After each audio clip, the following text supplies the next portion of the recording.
saw that if you got a rebound here, he was ready to push. They were like, slow it down. He's like, oh, you gotta walk the ball up. Dog, listen. That's wrong with these sports, bro. Dog, they're trying to coddle these kids, dog. Dog, just play ball. They gonna learn. If they're gonna learn, dog, just play ball, dog. I'm sitting there and I'm looking like, I don't know what to do.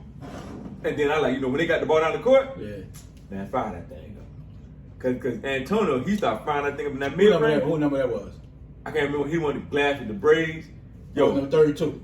That might have been 32. Yeah, 32. He was hitting that jump shot. Wow. He had a couple of shots. Okay. Yeah. But listen, the white kid I got on our team, Caleb. Caleb, I don't even know any numbers. But anyway. Come on, coach. The taller white kid. I think he made like a one shot. He was in the paint most of the time. But he made one from the baseline. Yeah, baseline, and then but he got a little jump shot too. They be like, man, fire that thing up. Yeah. Fire that thing up. It is what it is. Yeah. Fire that thing up. Yeah, it's all good. Parents looking at me, I'm trying to slow it down. Look, the ref was like, you doing the job. You doing what we asked you to do to tell them to slow it down. So ain't nothing else I can do. So the parents dictate that? No. So the league, once you get a certain, a certain score, the league wants you to be like, hey, slow it down. So you're trying to 50. Yeah, bro. But then we had like 50 today. Yeah. So I'm telling them to slow it down. I'm telling them to walk. I'm telling them to pass to David. But that team you're playing, it was bad though. They were bad. Like when I saw that team, I'm looking like, man, we sitting in this zone. I'm not playing man today. Yeah, that was bad. Yeah, you get that record, boy. Yeah, they were bad though. Yeah, I was like, yeah, this a beat down. But I think it's the team out there that they told me that they played before we played. Yeah. They got 2 dudes on their team. Nice. That's nice. But once I figure out they who shooters or they just off the dribble? They get that ball and they go with it. But I got a trick for him though. But Trevor Neeson is a dog. Yeah, and he is a dog. He played pretty good defense and he got a little nice little game too. All right. Yeah, you got a good call, boy.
What up? We're back for another episode of Arguing About This Podcast, fellas. How you doing today? And my man Key Voice, we Gucci, baby.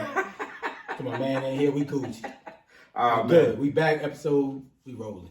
Hey man, glad to be in the building. Got good shout out to my little kids who won another game today. So it feels good to see the kids doing what they're supposed to do. But it's light. It's real chilly outside. Real chilly. Nah, bro, it's frosty. It ain't chilly, bro. It's chilly, dog. I respect that you're giving a shout out to your young kids who won today, but you're not Coach K, bro. Right. So at least you heard him, Jake. He was like, move your feet. Hey, right, that's not coaching, dog. Hey, let me say this. That's not coaching. Call it what you want. My kids listen to what I tell them to do. They move their feet. They play good defense. Honestly, I don't care if y'all give it. You're supposed to, the fundamentals are supposed to be expressed in practice. Hey, man. So you don't technically have to tell them to move. First of all, you only get but an hour and 20 minutes. You only practice one day a week. Not like we practice 3 days a week. And we only had 2 practices. And you run a lot of drills though, right? Yeah, but we only had 2 practices, bro. That's your excuse? Huh? That's your excuse? Well, guess what? They listen. We getting dubs. We doing what we gotta do. I'm continuing to do what I gotta do. Don't we? All right. Congratulations, man. Appreciate it. What's y'all record? 2-0, baby. 2-0. 2-0. Wow. Got 6 more to Championship go. bound? Hey man, we got 6 more to go. Now we gotta take one game at a time. All right. As long as we do what we supposed to do, and they continue to play what they play. And actually, you know what? I like how they play because they play together. Okay. You know what I'm saying? Nobody getting mad because this person gets shot. They pass the ball to each other. They communicate. So they do what we ask them to do, and I appreciate that. Okay. Bro, I just asked one simple thing. That's it. But you have going along with it, man. Exactly. On and on and on about a childhood game. Hey man, it's all right. Yeah, I love the kids, man. Exactly. Hey man, congratulations to you for being 2-0. God bless. Good night. All right, folks. So let's start it up. Let's get through this lineup for today, man. We got a lot on the plate today. A lot of playoff games we need to talk about, but we got to get a recap of college football playoff. The championship game that happened this past Monday between Alabama and Georgia. You know, we watched it. We know what happened. Give me your thoughts. Give me your recap thoughts of the game, though. I'm gonna start with you, D-Money. I think a fully loaded Alabama wins the game. Yeah. I think by looking at the game and looking how Georgia was fully loaded, and they still struggled to be the team that, you know, and people say all the time, well, they got 5 stars on their side and 4 and 5. It ain't about the 5 stars. It's about, can they come to play? Can they play when the spotlight is on them? And I think Alabama receiving core after Williams got hurt, which was, I think, the turning point in that game, they struggled a little bit. But I also think that Bill O'Brien, when he got in the red zone, his play calling was a little shaky. It was a little shaky, and things they could have done better, I think, and he didn't accomplish that. Yeah. So, you know, the overall game was a great game. I think Bryce, the pressure got to him a couple of times, but he's still able to make plays. He's still able to get the ball out to the receivers. They just dropped the ball. I think the defense did enough to where Bama still should have won the game. I think a couple of times the secondary just didn't. They was in position, they just didn't make a play. Like on the long run that Dalvin Cook brother had, he went on the cutback. Number 2 was in the hole, but he just cut back on him. He overcommitted and he cut back on him, and that was big. Yeah. That was big. He was there. He just let the dude cut back on him, and that was big. And they got a field goal block. And I think a lot of the things that Alabama, they did great in the beginning, but then in the end, I think that they just got tired. They got worn down. But like I said, if the other players who was hurt was over there, I don't think those kind of things happen. Yeah. I just really don't. And I mean, give it up to Kirby. You know, he won the championship. But they need to taper down their expectations. Yeah, you won in 40 years. You know what I'm saying? You got 140 years. And you know, they have a good recruiting year this year. They got a lot of people coming in that, you know, 4 or 5 stars. But at the end of the day, Georgia won. I mean, I give it up to them. But I just feel like a fully loaded Alabama wins that game. Or even if Williams don't get hurt, I still think they win that game.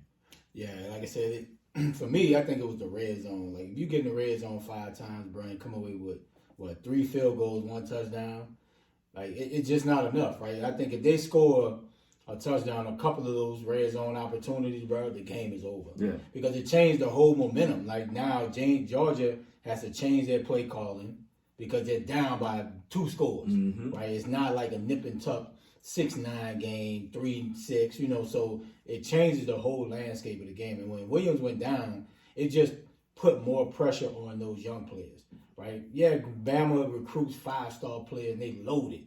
But when that pressure is on in that national title game, but when they haven't had the expectation to step up throughout the whole entire season, it's tough. Yeah. Right? It's tough on them. Like, Bowden is good when you got Michie and you got Williams. Bowden can eat. Right? Because everything is open. Exactly. You know what I'm saying? You know, Brooks can eat when you got those other 2 dogs taking up all the opportunity, all the defense. He can eat. Yep. Hall hasn't really played all year, number 84, and now you expect for him to be the guy to come in and make big plays. It's tough. It is truly tough on a young kid like that in that big stage, bro. And look, give Georgia a lot of credit. Their defense put so much pressure on Bryce, bro. It was ridiculous. Like, he throwing off his back foot. Like, it is, and then when you don't have receivers getting open, it makes it truly tough. Yeah, you might look at Bryce's stat line. He had like 300 yards, but it was a tough 300 yards. But he wasn't back there just patting it like he was in the SEC championship game and just throwing it all over the field. it was a grind for Alabama. But I do give Bryce credit for this. Despite how much pressure they put on him, he still was able to deliver the ball. He wasn't delivering like he normally would. Yeah. But he was able to put it in places where them dudes should caught the ball. And at the end of the day, no matter how we look at it, how much pressure, if you're a receiver, just catch the ball, bro. Yeah, catch the ball. I expected Billingsley, number 19, to step up more. That's J boy. I told him that. That's his veteran. boy. I expected, but like I said, bro, when you got your two big, it is hard to replace 174 receptions in overnight. But guess what? It's hard. But you got to catch the ball. True. That part of football don't change. But Georgia defense is too good to have a cat just step up and think they can just dominate their defense. Bro, they got nothing to do with their hand, bro. Yeah, it's true. I get it. You got to catch the ball. But like I said, the injuries caught up to Alabama with Michi and Williams going down. And like I said, that when you get in that red zone, bro, Bill O'Brien, like nobody was open. Like nobody. Like, bro, you could have came up with better play design to get your people open, bro. Right? Like it was just bad play calling in the red zone. That ultimately killed Alabama. Now one big dude dropped. He had it in his hand. Number 81, the tight end. The tight end. He dropped that. Yes. He dropped it. I guess I'll let you guys go back and forth.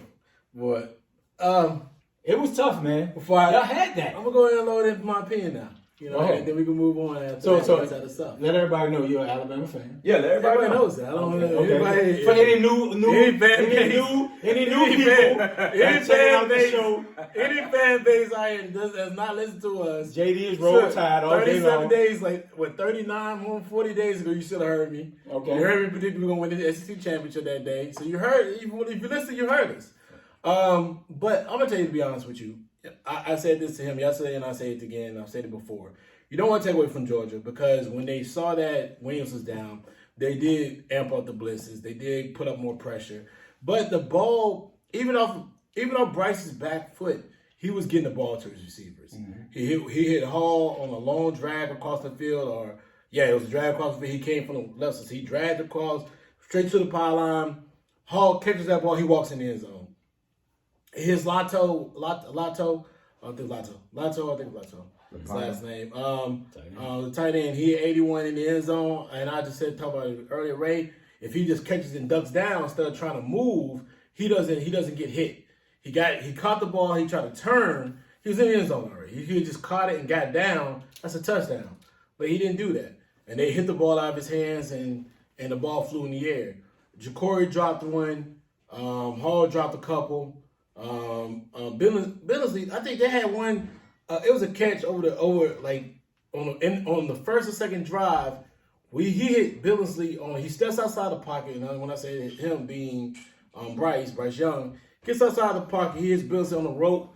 Maybe he should have lobbed it, but he hits Billingsley in his hands. Even though the guy was jumping at him, and it should have been pass interference, he hits Billingsley in the hand. Billingsley drops the ball. It was another play with Billingsley. It was a 4-yard. It was 3rd and 4. Billingsley runs like an 8-yard route, trips over the feet of the defender, falls down. Should have just ran a 6-yard route because all it was is 3rd and 4. He hits it out. It hits him right in the hands. He goes out of bounds, and we're first down. We keep moving the ball, and we may score. I mean, to me, there was a lot of, and they kicked the field goal off that drive. It was a lot of things. It's a lot of money. People like to call. We left a lot of money in the field. We should have put them away a lot earlier. Yeah. We had an opportunity to put them away. My issue wasn't just with Georgia because Georgia did what they had to do. It wasn't with the Bama players here and there. It was with the refs. Mm-hmm. They were so inconsistent in the secondary. There were blatant pass interferences. Jackson, for us, that was blatant. He grabbed him, took the guy down. It's smart. I ain't gonna lie. Oh yeah, you can't let him score. You can't let him score. Yeah, that was easy because we ended up stopping in that drive. So, but there were penalties like I think the last interception, the 31 basically rolled Slay with his hands all the way up the field, and Slay knocked it off, and he rolled up in the field, and then they caught the interception. The ball was going to Slay Bowden across. It was an in out. Yeah. In our route, he was going out. In route, he was going out, and they didn't call it. So at some point, but they called that with Kool-Aid McKinney when he rolled Carl Pickens Jr. out of bounds. Mm-hmm. Like, which one is it? Like, what we doing? So I know it's an ACC crew. Like, bro, why bring a crew that doesn't understand how they play football in the SEC? It doesn't make sense. Like, was their odds better? That doesn't make sense to me. Like, there's no bias because you bring in an SEC crew that does an SEC championship game. Their odds ain't gonna be no better than anybody else's. So I mean, it made no sense to me. If you can, like, even Hall, we had Hall on a go route stretch. He beat that corner easy. He's up the field. No, the corner comes through and starts pushing him. He rolls him out of bounds. They don't call it. They're like, oh, it's not catchable. What do you mean it's not catchable? He can't catch it because he got his hands on him. That's to me was my issue with the game, because when we would do it, they called it. When they would do it, they didn't call it. Man, come on, call it both ways. That sounds like so a loser. Call it both ways, man. Call the game both ways. Sound like so a loser, dog. I mean, you want to feel how you want to feel. That's on you. Call the game both ways. Make sure the game falls a certain way, because those are big plays that you're not calling. Absolutely. I mean, other than that, you got to give Jordan credit because they did what they're supposed to do. They saw that we had a man down. The second receiver of this tandem that had lit them alive in the first game, lit them to shreds, and they went after them and they figured out, hey, these are freshmen. Now here's the problem, George, you're going to see them again. Oh yeah. Them young boys, you're going to see them again. Oh yeah, they'll be back. And a lot of people don't know that both the corners, the starting corners, were out. Yeah. Like, people know Roble was actually the one corner on the left side. Kool-Aid took his spot on this because he had foot surgery. Jackson, because Davis got hurt. So we had both starting corners out. Good luck next year. That's all I care about. But gotta give Georgia their credit. Gotta give them applause. They won it. They went and did it after 40 years. They took advantage of the situation and they won the chip. Yeah, I'm not a guy that's gonna take away from what other teams do. I don't minimize you doing what you have to do to win. But, I'm not gonna take it from the context of the game.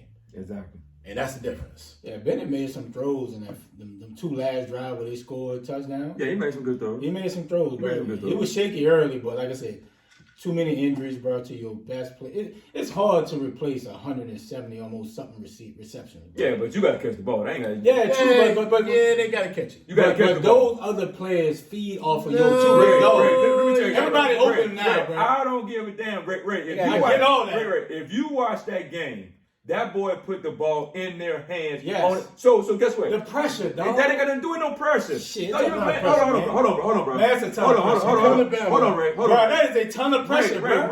Catching the ball. Don't matter coming to Bama. When you haven't had any expectations all year. I don't care. Now we say second half when Williams went down in the second quarter, Hall, Brooks. How many calls? Golden, we really need you now to be a number one. Let me ask you a question. How many times Hall caught the ball? That was number 84, right? Yeah.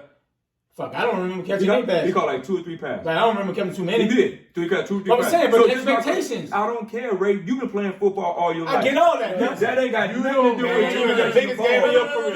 You're the biggest game of your college career, No, you don't come to University of Alabama. Well, fuck all that. No, fuck all that. Why? That's but I'm saying, I get the expectation of why you come to Bama. You're trying to change the narrative. Every time you talk about it, you're saying it. No, yes, you are. All right, so you come to Bama. No, listen. I'm listening. You coming. You literally just said on one end, the expectation coming to Bama is this. Yes, and then being in the biggest game of the season. It's tough. No, your expectation, that's what you come to Bama for. But that don't mean you can handle the pressure when you haven't played. Don't come to Bama. No. Don't come to Bama. You know you're going to play for the championship one day. Yes, that is the expectation. You know when you come to Bama, you come in to play in the national championship game. No.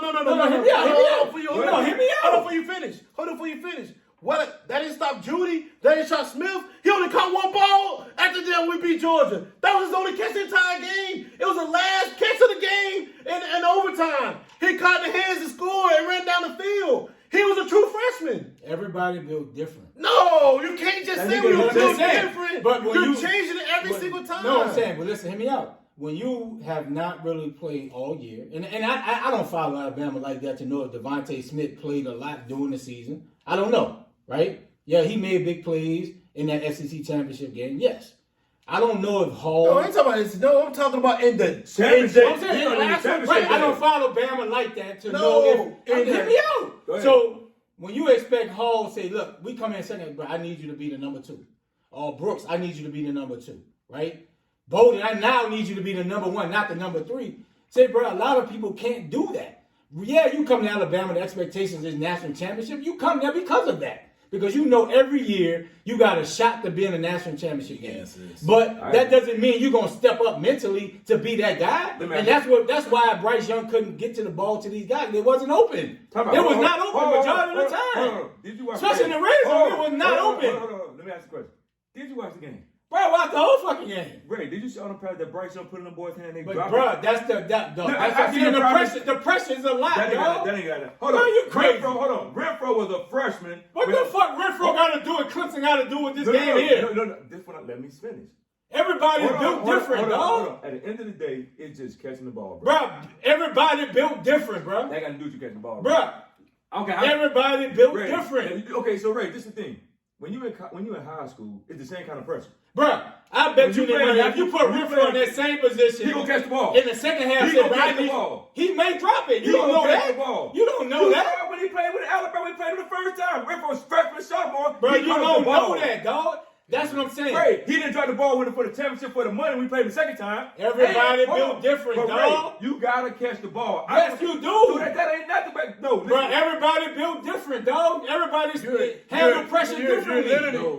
No, bro. You're literally, because it ain't just Hall. Jacory dropped one too. Yes. You're literally not. No. You're expecting all those that two receivers to step up because of Williams. Why are you trying to yell and talk? I'm not yelling. You are yelling. All I'm saying is now you're expecting class to step up that hasn't stepped up all year. No, it doesn't matter. To fill the shoes of Michi and Williams now. So what are you talking about? Why did they? So when Michi went down, why put Jacory in there?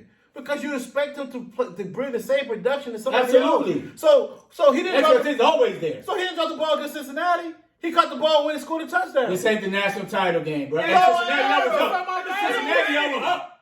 Cincinnati, y'all were up. You're trying to. Cincinnati, y'all were up. No, the game was close the whole time. Y'all were up. Second half. Y'all were up. Bro, you're trying to. All you're trying to do is take peace and make a narrative. No, yes, you not are. a You are narrative, making a dog. narrative. All I'm And the saying, narrative is the truth of the matter is what you saw. The content is there. What you saw was they dropped critical passes. Critical passes that should have kept the drive going or scored a touchdown. Jacory literally, I don't even know what he was doing. He literally thought, I don't know if dude grabbed his arm. He grabbed his arm first, early. But then when he knocked the arm off, he didn't bring his left arm up. He tried to catch the ball one-handed. It made no sense, though. The ball was right there. And if it was short arm, he gave pressure bust pipes. That ain't gonna do it. That's what but that's what we're trying. It does do it, boy. But that's what pressure is everybody handle pressure differently. But that's what we're trying. They don't go to the University of Alabama because if you don't perform in practice, you're not going to play. So therefore, clearly Smith, Judy, and Ruggs performed in practice. Maybe Hall, that's and Brooks, and them guys ain't them guys. But they supposed to be. That's what you come there for. You come Maybe there. Maybe they not them guys. They didn't show it when they had to step up then. They supposed to be. They didn't do it. That didn't stop Marvin Harrison Jr. from scoring 3 touchdowns against Utah. He ain't talking about the Rose Bowl. There ain't no pressure on but he ain't played all season. All season. Right, it ain't the national championship game. It don't matter. When you done beat Georgia in the SEC championship game, it don't matter, dog. You gotta catch that ball, It matters, dog. He should have caught it. No, he should have caught the ball. I don't care. Should he caught the ball? Absolutely. Listen, I don't. But everybody don't handle pressure differently, dog. But here's the thing: that he caught the ball. Then he didn't catch it in the third quarter, but in the fourth quarter he caught it. The game is tight. Right, it still was tight then. It's no pressure. It's not the pressure, bro. It's always pressure. He just didn't focus on the ball. When the ball hit him, thought it was a fucking fantastic. You got to be on your shit when your stuff go down. Marcus Spears was like, man, that's a fucking fantastic throw. He threw the ball literally over the shoulder of the DB who was guarding. You got to catch it. And it hit him in the ass. He dropped it. Pressure. No, that ain't pressure, though. Bro, that ain't pressure. How you know it's not pressure, dog? That ain't no pressure. Dog, how you know it's not pressure to that kid? My thing. If he was now he's expected to make a play every time. But hold on, Ray. If he'd have just put him in the game, this is the thing I have. It's the issue. If they would have just put him in the game for that play, that's different. But that dude came in the second quarter. Them dude played from the second quarter to the end. There's no pressure. That don't mean they can't adjust to it, dog. The game is going now. The game is going. At this point, everybody handles pressure differently. You can't compare that man to Smith, Judy, and them previous cats that played. Yeah, they had the same pressure. No, I'm not saying that. I didn't say the same pressure. But I bet you any money, Judy. Did Judy play in his freshman year when he had to step up when the big star came in and got hurt? No.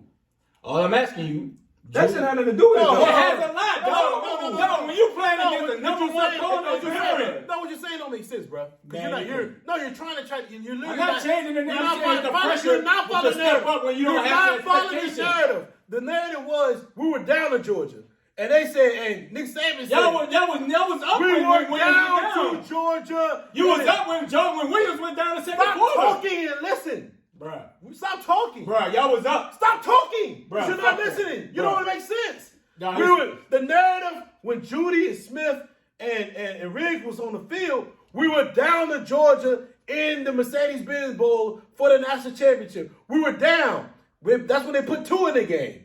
We were down. For the They ran No, for the national championship. Yeah. We were down. Okay. We were down. He put 2 in the game. He goes freshman. Even Nazi played. He walked with them, and he went all freshmen. Means nothing. Yes, it does. He went true freshmen in all critical positions. Okay, what that means? We won the game. That doesn't mean everybody steps No, up. it means that those guys locked in. That don't mean that. So that means We were losing. So you assume We were losing. So you assume Hall now steps in and be locked in. That's what you put him in the game for. That don't mean he gonna do it, bro. That don't mean he gonna do it. What you're trying You expect him to do it, that's the whole fucking point of. but he didn't do it. That's the point. No, that ain't He the didn't point. do it. That He ain't the missed point. critical catches That ain't the that he point. should have caught. No, that ain't the point. That's That is the point. The shit you just ain't That is the sense. point. What we No, saying it doesn't. is, well, what I'm saying is, quit giving them an excuse. You literally It's not an excuse. No, you said everybody's not built But the way. James No. is saying You're he saying- he went freshman. Yes. They performed. So now you're saying anybody come out with expectation to perform. That doesn't mean you're gonna do it. My comment was you come to the University of Alabama to be built for those particular Yes, situations. I agree. So he failed it. Yes, I just said That's he it. didn't perform. That's it. I just said he did not But perform. you kept saying I think- everybody's built that way. He ain't. Then He don't might not come to be. the You University of don't. Alabama. You don't know that. Don't come You to don't know. Alabama. Yeah, he Don't may come not. to He may Alabama. not be built for Alabama if that's the case. Then He- don't come. He did not perform as you thought he would. You don't come there then. He may not be built for. He's a true A freshman. lot of you don't know. You don't know until he plays A lot- regularly. Shit, fuck. What's name didn't play that much until damn near 8 games in the season? Who? Fucking Amari Cooper? Bruh, He didn't start. Everybody. He can't. Yo, It's like- he was third on the depth chart. They put him in there. I agree with you. Dog, then what are you talking about? All I'm saying, I agree with you. It's like I said, Judy then was not even started. They expected to be great. But dog, That don't that's mean what they're we gonna expect perform. from. We want him to be great. You And want you- everybody want you want all your players to be I great. expect that motherfucker to catch that ball. I agree. on the I agree with sideline. you. He should Now catch he the ain't a ball. pro It's player. fucking- it's- He ain't, hold on, he's not it's a pro. fundamentals. But he's not a pro player, so I don't. You don't know that right now. You're not listening to me. You keep trying to. You said a pro Stop player. trying to tell me what You're a true freshman. Stop trying to tell me what I'm trying to say, man. Shut the fuck up. That's You your bullshit. problem, dog. Man, You you keep bullshit. talking. You bullshit. No, you keep talking. You got your ass whooped. No, you Y'all I don't lost. And you, know. hold on. And you owe me $50. The 50 is fucking damn a whole different subject matter. Why do you fucking keep trying to answer my Explain damn yourself. in my goddamn statements? Shut the fuck up. Fucking You garbage. worse than goddamn Keith. Miami coming up. Miami Shut coming the fuck up. Miami You been coming drinking up. before we got Miami here. What? coming up. God New damn, York. I ain't never heard about The Keith nigga trying to didn't talk. the motherfucker didn't perform trying like to you thought talk. he would. No, And why that's all you- it is. What the fuck are you talking about? You just said it. Judy, Tua, No, I- Najee even played. The expectation was to be great. Same as Hall, same as Billings. He broke all them boys, right? That doesn't mean they're going to perform. And Yo, Hall what the did not. fuck are you talking about? I just said I agree. Stop fucking talking. Man, go ahead. Just shut up. Finish your topic. Just dog. shut up. Finish what the fuck you gotta Just say. shut up. Finish what you gotta Just say. shut the fuck up. Finish what you gotta say. Just shut the fuck up, man. Finish what you gotta say. Just shut the fuck up. Finish what you gotta say. Shut up. Shit. I've never heard nobody just keep trying to end everybody else's sentences. The fuck, you don't know the fuck I'm about to say? So shut the fuck up. Like I said, when you go to University of Alabama, the expectations that you're going to fill in and you can perform at that level. That's why you get recruited. That's why you come there. Now, he ain't a professional player, so I would never harp on him. I would never harp on the fact that he's not a professional. He missed that pass, even though he did do it. He's not a professional player. But the comparison to this kid is Julio Jones-esque. That's what they compare him to. The plays he's making in practice, what they seen throughout the season in practice. I know motherfuckers down there. You don't, I do. and they say he is Julio Jones-esque. That he has the size, he's 6'3", he's big, he's long, he's athletic, he's fast. He has all the intangibles. That was the time for him to just go play ball and show it. And show at the biggest moment that I should have been playing all season. And the reason why I haven't been playing all season, I don't know, but you're going to see it today. He didn't do it. I said it's unfortunate. I said that. No, you kept trying to say, not everybody built that way. I never said you don't know that. What the fuck are you talking about? You're still Man, trying to cut me bro, off I ain't cut and you tell me off. what you're trying. Yes, I you did just not- did it. I did not You cut just you did it. off. You just did it. You just said, yo, everybody's not built that way. You might It be. does not. Shut the fuck up, man. It doesn't matter whether he's built that way or not. Because I don't know what his future going to look like. He may fucking be a terror next season. But in that game, when they needed him to be the guy, to be that guy, not even the guy, because he was actually throwing to the third receiver. He was going against the weakest defender on Georgia's team, which is the slots and that outside on the right-hand side. And he was going after him, and to think that he was doing the same game plan, we ate their ass up the first game. But he did not perform because of the fact that he just wasn't ready for it. And it's tough to see. It's tough to do when you recruit guys thinking they're going to get there. Now, he's not professional. Like I said, next year he may be a fucking animal. He may be an animal next season. They got three studs. Corey may be an animal. They really got to work on a lot of things. Separation is one. Separation is something going to be key for them guys. But I ain't mad at them dudes for doing it. I'm just looking at the game, the context of it. And I gave you an example of when three receivers in the same predicament, when the same pressure, still came to play at an elite level. They didn't have this. They had the same pressure, and they didn't fold. They caught the ball. They did what they had to do, and then they went and they won national championship. So you can't think like, oh, they're built that way. It is out. That's what you come there for. You come there to play in lanes of like that and play in a game like that. That's what you like, dog. I think some dude from Texas A&M said, I came to Texas A&M to beat Bama. And then dude respond for Bama saying, man, I can't even win national championships. I ain't coming to fucking goddamn. I ain't coming down to beat a team. It's just a different logic. You know the pressure's there. Mm-hmm. The pressure in practice, shit, motherfucker, you want to play. That's where the pressure at anyway. So it is what it is. Look, I never knocked Georgia. You the one trying to, they got the, no, I never knocked, I never said nothing less than Georgia. They won the game. You got to give them their credit. But at the end of the day, bro, oh boy, shit, he got to catch that ball. Corey got to catch that ball. Mm-hmm. Number 11 got to catch that ball. That motherfucker got to catch. Brooks got to catch that ball. Brooks got to catch. You got to catch that ball. Billingsley, you got you're a 3-year player. Almost, I think, yeah, he's a 3-year player. You got to play better. Lato came in. He's a red shirt junior. He should not be able to outplay you at tight end. That shit don't make sense. And he do it. He was doing it. It is what it is. Now, I wish he was a little faster. He'd have walked in the end zone. Fucking hell, he dropped the ball. That shit, I dropped the ball. That hurt too, because if he scored. He scored, that was it. That momentum was on. And that throw, Bryce threw to him, was fucking amazing. Yeah. It was on a rope. Yeah. He caught him on the side, it was on a rope, and if he was a little faster, perfect pass. He would have walked in the end zone. You should have did like when you were a kid, zigzag all the way to the end zone. Yeah. At the end of the day, you ain't but like 3-4 from. He kind of just kept running. Yeah, and I'm like, you gotta be looking at that board. You gotta see what's going behind you. Come on, man. Because the first thing when he caught it, the first thing he did was look up at the ball like, oh, I'm free. Yeah, I would have ran all the way across the field, came back, like, look, bro, you got to grab. But I never take away from other teams winning. Shit, I ain't never been that person in my life. They won it. They won. You gotta go and win it eventually. Now, so good. Enjoy your little fucking ass championship. Because I bet any motherfucker gear, we're gonna route your ass. Next up, let's go to the NFL, man.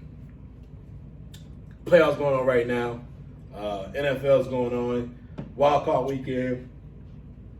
Great weekend for football. Great weekend for football. But this past week was a tough weekend for coaches, especially black coaches. Yeah. And, being that they call it Black Monday, there was a lot of Black Monday going on in the NFL, man. So, Ray, I'm going to let you start with this. What was your most surprising firing over the week? I give 2. Flores. Well, no. 1? Most surprising means 1. Means it's the most surprising. All right. Whatever you feel is the most surprising. I would say Cully in Houston. Only because the expectation when you hire them, you know you got a bad team. You know Deshaun is not playing. So your expectation probably, you know, you're not gonna win too many games. And if you look at the Houston Texans, bro, they won some games you thought they wouldn't win, right? David Mills even looked like a damn NFL quarterback sometimes. They beat the Los Angeles Chargers when I thought they would not. And you won 4 games when you hired Culley's like, all right, he's just a lame duck coach. He's gonna do what he do. He don't have no experience. And to fire the man after 1 season, but it just shows that the Houston Texas organization is just dysfunctional. Bro, if I'm any coach, I'm standing clear.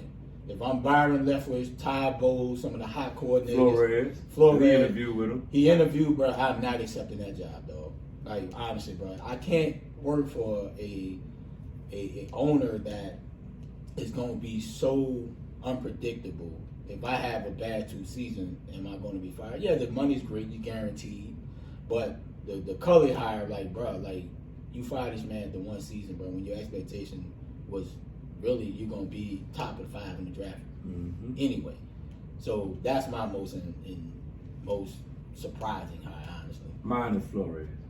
At the end of the day, this dude got them back on track, even after having a bad start. Got them back on track, got them moving forward. They went 10-6 last year, even though they didn't make the playoffs.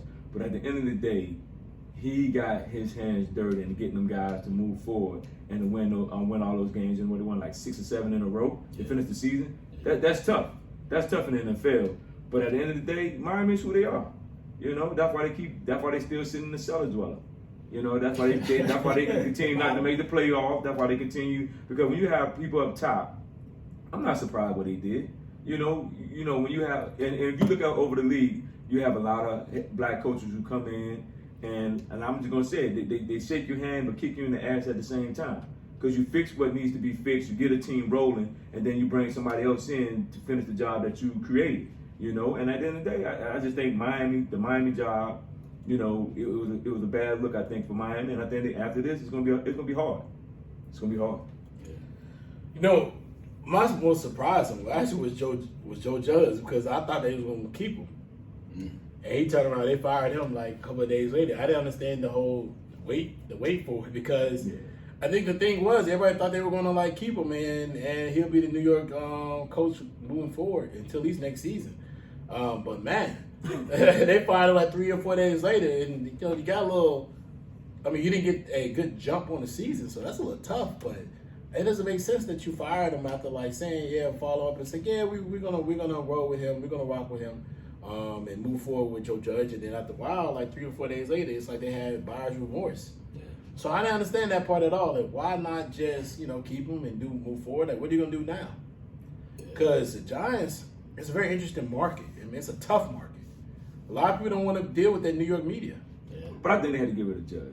When you have, I'm not saying that. Yeah. Whoa. I'm not saying you have to get rid of him. I mean, that's whether get rid of him or not. That's not the question. The surprising factor is they felt like they were going to keep him, and it felt like they were going to keep him for a hot minute, and then they were like, you know what? No, we're going to go a different direction. But do you think the fans had a lot to do with that too? And let me say this. I don't Do you think Strahan, when he came out and said, man, listen. No, I don't think it was the fans or anything else. I think it was they saw the domino effect of the league. Gotcha. And maybe they felt like, okay, we don't want to lose out on a coach that could potentially be available. Gotcha. And they went with that. I mean, Fangio we knew about. Brian Flores, of course, that's a surprise. Nobody knew about Brian Flores. But when it happened, I'm like, damn, that's fucked up. Excuse me. But damn, that's but what's gonna happen moving forward? Okay, Miami wants to go a different direction. But Joe Judge, it felt like they were like, yeah, we're going to keep him. And then like 2 days later, they're like, nah, we're not going to keep him. We're going to fire him and move on. So it's just like, what happened in those 2 days that made them say he's not the guy anymore? True. So that right there, because black money is black money for a reason. Right? Like, Culley, that was terrible, but we all know Houston, Texas is dysfunctional. Yeah. They're a very dysfunctional organization. But the Giants isn't. So the thinking was, and my mentality was, okay, they're gonna bring him back, and they're gonna have another year with some new assistants, new crack at it, see what happens. But I don't know. I think the Giants been dysfunctional for a minute. It's been an underlying. It hasn't been open. Maybe because you can think about the dude they hired before him. They fired him, and then now you hire Joe Judge off of a tree. They fired the last 3 coaches like this. Yeah, it hasn't been it's not dysfunction to the Texans level. Yeah, it's not dysfunction to the Texans, but I think they do have some dysfunction there because of the guys that they've hired in the last 3 hires. You looking at that hiring and you like, like, are you sure about this one? Are you sure about this one? Because it was surprised that Joe Judge even got the job. Yeah, the coach had before that. I think the coach before him. Yeah, I think Pat Sherman was another issue. Yeah, but you still have to look at it like they weren't as dysfunctional as what I saw with the Texans. Yeah. The Texans look like they're the dominant figure of what the Texans are doing. The Giants still have pieces. Yes. Right? Yes. Decent defense, running back, O-line's okay. But what's going on with the Texans, of course, that's they're a whole different level of dysfunction. They don't know what they're going to do with their top quarterback. A lot of their pieces going. They got a good second unit. But outside of that, man, like, I don't know what's going to happen with the Texans. This is made to be seen, but the Giants, we all thought they were going to be there. Yeah. Man, come on, man. That shit's crazy. And the division ain't that great outside Dallas. You thought you'd compete. Well, Philly competed. They made it to the playoffs. I mean, if you look at that division, the division that the Houston Texans in, only one team got in to Tennessee. Yeah. The Colts folded. You know what I'm saying? Houston, it was a shell of themselves. In Jacksonville, it is what it is. You know, and I think Indy in that division, they dropped it. But like you said, I think for me, Flores getting fired was a big deal because I'm like, man, this dude has really like got this team on the track. And when you do that, you know what I'm saying, you should expect you're going to keep your job. Cully, I wasn't surprised. I really wasn't surprised because I think the owner hired him just to save face. Yeah. You know what I'm saying? Just to save face, to say, hey, okay, I interviewed a black guy. I'm going to hire him, but in the back of my mind, I'm still going to fire him. So I'm just going to ride it out. You know what I'm saying? So, yeah, see, that's what I'm saying. I wasn't surprised by him because I felt like he was a pawn in the game. Anyway. Exactly. So when it all came out, I kind of was like, it makes sense. He's a little pawn in the game anyway. It wasn't really shocking. It was kind of like on some, that makes sense now. This dude, they were going to do something terrible anyway. But everything else, I couldn't understand that. I mean, like I said, the Giants, that was one thing, but I knew that was going to be terrible. Mm-hmm. Like, you just knew that's a bad recipe. And then, talking to the fans down there, talking to friends, talking to people who know the Texas organization, a lot of people thought he was going to be 1 year and out. Mm-hmm. That they were trying to groom somebody else for the job. And then find out OC may need something else because I think the guy they're talking about, they want to bring in, is someone who call offensive plays. Gotcha. So we'll see. It's a mess. We'll see, man. It was one of those things that I wasn't shocked. I'm like, exactly. That can happen. Yeah, it's a mess, bro. All right, man. Let's talk about what's going on with the Panthers. I wish we could have got Sheena on this call. Talk about the CMC trade. I know she know a lot of inside information with the Panthers, but what's your thoughts? Me being from the NFL, from the NFC South. I start this one off on this one. I think CMC being traded would be ridiculous because I feel like they built the offense around CMC right now. And if they trade CMC, that means they're trying to do an offensive strategy shift. And they're going to do a lot of changes moving forward as far as their offense. So if they trade CMC, I'm looking at them from the Panthers standpoint is they about to do a whole offensive lane change moving forward. Like they're going to do some different things with the receivers, draft a different quarterback. I feel like they're going to do something totally different because offensive strategy-wise, he is the offense in a lot of different ways. If you don't have CMC catching the ball, running the ball, then what you going to do? The pass should pass, not going to be the same. The line's going to have to block differently. They're going to go a different path line. They're going to have to draft a new running back. If they do trade, if they do think about trade, we're going to see in the NFL draft because they're going to draft a running back in the early rounds. And you're going to see where the impact, where the dominance going to fall from there, man. Give me your thoughts on that. I think it might help him. Because the dude right now has been hurt the past 2 years. He hasn't been able to stay healthy. And he has a soft tissue issue. He's always hurt a hamstring, foot, something like that is going on with him. So I don't, from a Matt Rule standpoint, he on the brink of getting fired himself. So his mindset is like, look, we got this guy. He's a great talent, but he's not healthy. So that's not helping me. You know what I'm saying? And for real, I do think, honestly, they need to move McCaffrey to the slot receiver and draft a running back. I mean, at the end of the day, he still can get his touches at running back, but I'll make him a slot receiver and go with it that way. That might save him a couple of years, or might save him, a couple of times from getting injured. We don't know that, but I'm just, at the end of the day, he can catch the ball, he can run the little short routes, and I think that can preserve him a little longer, because that dude is not a running back that can get you 25, 30 carries and stay healthy for a whole season. He's not built that way. He's a little guy, and I mean, yes, you got all the speed, you got all that, but you can't take that punishment night in, night out, and think you're going to survive the whole season. And we see that because the past 2 seasons, he's been injury prone. So I think if they do a shift, it might help them. That might make them, they got to change their whole dynamics of how they run their offense, bring in a running back, get 1 or 2 more receivers, and keep it moving. I mean, at the end of the day, that's what it is. Because guess what? If you trade him, he goes to another team, guess what? That other team's taking a big chance on him. Yeah. I mean, don't get me wrong. He's a great talent. But right now in his career, he's getting hurt too much, and it's mostly the soft tissue, hamstring, little things like that. And guess what? Them things just don't go away. Yeah. They just don't go away. So, I mean, Matt Rule's looking out for himself, saying, hey, hold up. I'm on the brink of getting fired. I got to make some change somewhere. So if they do trade him, it is what it is. But if they do trade him, they need to make sure that whatever they get for him is going to solidify what they're going to do going forward. Yeah, I just think it's too many touches, right? He just not. And then when you look at their games, he running them inside, like that's more like power back style, right? You need to get him on the edge, throw him in a screen game. You want, like, CMC, bro, you want to just put the ball in his hands. Mm-hmm. That's the type of style of back he is. And I think the last 2 years he's been injury prone, but the 2 previous before that, you can't have 200 plus touches in a running game. Like, that's a lot for a small back like him. Exactly. And then you expect for him to get over 100 catches or whatever in the passing game. Right? It's just too many touches, I think, from a running back situation, running them inside the tackle. Like, he's a power back, and it's caught up to him. So you paid him like a superstar. The dude has immense talent. Like, you see that boy touch the ball, you be like, brah, this boy got dynamics, but you can't run him in the ground. Right? They need a change of pace back to help him take the heavy load and use him, get him, I say, by no more than 25 touches. Whether it's passing game, running game. So that's included. Right. You want to put the ball in his hands to make plays. But when you run him in between the tackles, 3rd and 1, you know what I'm saying? Like, bro, it's just too much pounding on his body and it's taking a toll on him.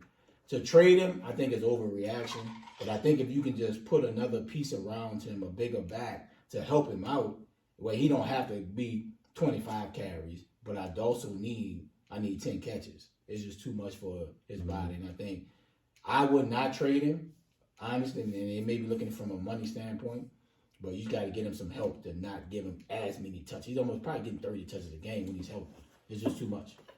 Maybe it's a contract then. Must be. It must be too much guaranteed money in his contract. He got, what, $60 million? That boy got a big 60 deal. million, like He got a 30 big million. deal. And I know that maybe that's an issue. They just don't want to pay him anymore. But they get him. Who they get him? It's not Getman. What's the Giants, right? No, Getman's the Giants' GM. What is the owner for the start with a Trotter or something like that? Like that dude. I don't know if he has buyer remorse on a lot of different things. I mean, he looks like, but he seems like he does. He's talking about how he hates that fact that he hired the coach. He paid the coach as much as he's paying him. He's paying Rule a lot of money. He's like, damn, why am I paying Rule? Tucker, yep. Tupper, he's a billionaire. Like, why are you so upset about these things you're paying for? I guess that's how you used to keep your billions. But he's upset about that. He's upset about certain players they're drafting. He's upset about, I think he's upset about the CMC. Yep. The certain coaches they're hiring. I mean, this dude's never satisfied. So I'm not sure what's going on, like what expectations he thinks should have moving forward. But I just don't understand what he's got going on. Like I really can't understand the nuances of his thinking when it comes to building an organization or building a team that's going to be competitive. He might be in over his head. And because I know he was a minority owner for the Steelers for a very long time, and maybe he should have stayed there. Because it's so many things that's going on that doesn't make sense. Yeah. Man, you can see it's just not working. he's not working as an owner. They're not working as an organization. And with their expectations of their talent and what they had is just not good enough. And if you're talking about trading CMC, who's a centerpiece of that team, man, I don't know what you're going to do next. Yeah, you can't draft a running back high in the first round. Well, you can do that. You can do it. But you got to know what type of contribution he's going to be, and is he going to stay healthy all season? Yeah, and then I don't see this draft as a big running back draft to be But CMC was even injury. He had a lot of injuries at Stanford. Yeah, he was not a guy that was somebody that you'd be like, oh, he's healthy. He got injured at Stanford a lot. Yep. Yeah, you just can't run him like the way they're running him, dog. Like he's a small guy. Like you can't pound him inside the tackles. Like that can't be your system. Like you got to be like Denver, like when they had Shanahan, like zone scheme, like off tackle, kind of off the edge. But then that's the type of back I think. Yeah, but this is the thing though. You had big backs when you had them. Even Mike Davis was there. Mike Davis big. Like them dudes, they thick dudes. This dude a little thin dude, 195, 200 pounds at most. You know what I'm saying? Yeah, he got great speed, but you asking this dude to run between the tackles. And I think they need to find him a quality back to where he doesn't have to get the pounder in between the tackles. You can get him on the edge, or you can put him in the slot and let him run routes. And I think that would help his career along the way. But if he got to run between the tackles and he your mainstay back, it's gonna be a long year for him. He's gonna get hurt a lot. And then people gonna be buying remorse for somebody else. Man, Rule gonna be out of there. Yeah, quickly, real quick. We'll see, man. It's gonna be interesting how they go moving forward. I don't care about the Panthers, but good luck to them. All right, man. One of our favorite sections, or segments of our podcast of the show that we put in this over the past year was Fair and Foul. So we got one coming up right quick where the head coaching diversity. Give me your thoughts on where you feel where the league is going as far as diversity as head coaches. You can start it, right? Are you okay? I'm torn, bro. I want to say it's foul, right? Because you want African American coaches to be head coaches. There are a ton of them that are coordinators. But can I say like fair foul? Like I'm in the middle. Can I be in the middle? Because at the end of the day, if you don't own the team and be in a position to hire African American coaches, bro, you're gonna hire who you want. It's your business. You're gonna do what you want to do. Is it fair or foul? I'm gonna say, I won't say it's fair, and I'm not gonna say it's foul. I'm gonna play the middle part, and I know it's wrong. But when you're the owner of $1 billion organization, you're gonna hire who you want. Now, should we hire more African American coaches when we got 70, 80% players in NFL African American? Yes, but these owners, bro, they gonna hire who they want until you get more minorities and African Americans in hiring positions, like the GMs, VP of player operations. That's when we're gonna see change. Until that happens, bro, it's gonna be the old boy network. They're not gonna hire the African American. It's just how it's gonna be, honestly, bro. And I think Flores will get a job in this cycle, so that might make it 2. But I don't see, maybe Byron Leftwich, maybe Ty Bowles, but I don't see us like breaking down the door of African American coaches. I just don't see it. I think it's foul. This is why. Because at the end of the day, you hire these other coaches and they ain't doing no better. You know what I'm saying? They hire black coaches to clean, like I say, wipe the ass, and then you bring somebody in to make it go. You know what I'm saying? We handle the business as far as getting the players on the same.